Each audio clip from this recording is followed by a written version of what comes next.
It's 2 a.m. when Shruti Sharma receives a message from her husband, Siddharth.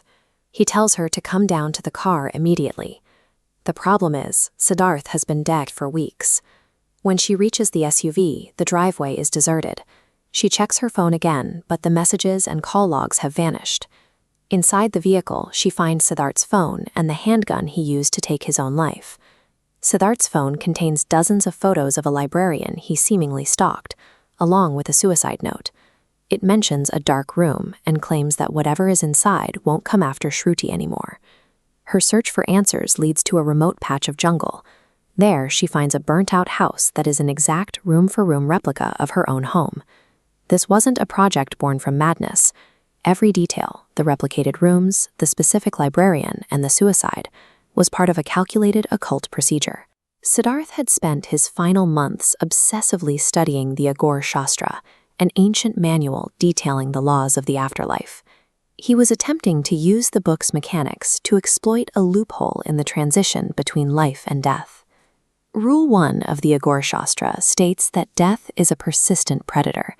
If a person survives an event they should have died in, the entity of death marks them as a debt to be collected.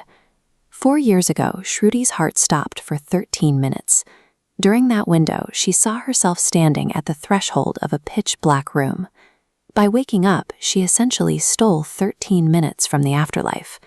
Siddharth believed death was now hunting her to reclaim that time. To stop it, he followed the second rule, constructing a physical decoy to misdirect the entity. This is a standard floor plan. However, the Aghor Shastra specifies that for a decoy to work, the practitioner must build a mirrored, inverted version of the target's home. This spatial paradox, building a wrong version of reality, was Siddharth's attempt to trap a supernatural visitor.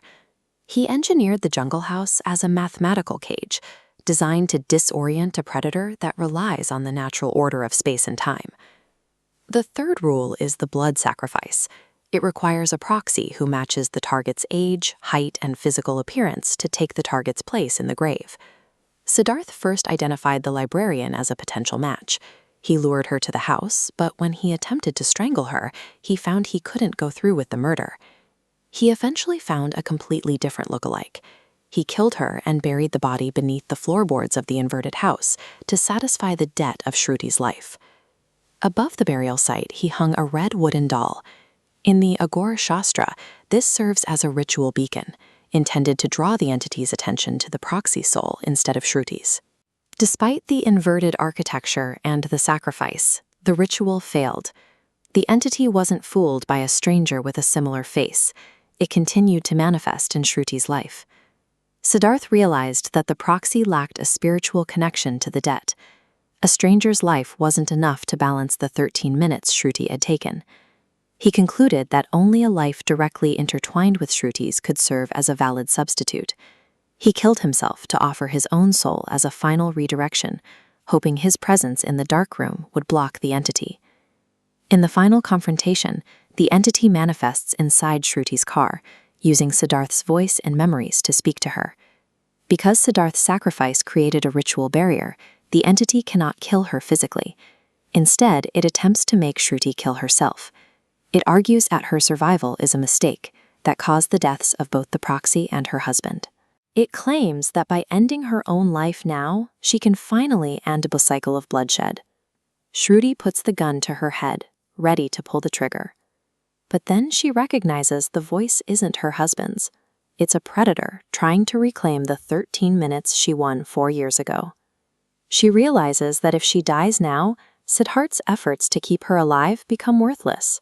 His death only has value if she continues to exist. Shruti rejects the urge to balance the scales through more death. She chooses to live, deciding the best way to honor the people she lost is ensuring their sacrifices resulted in a life saved.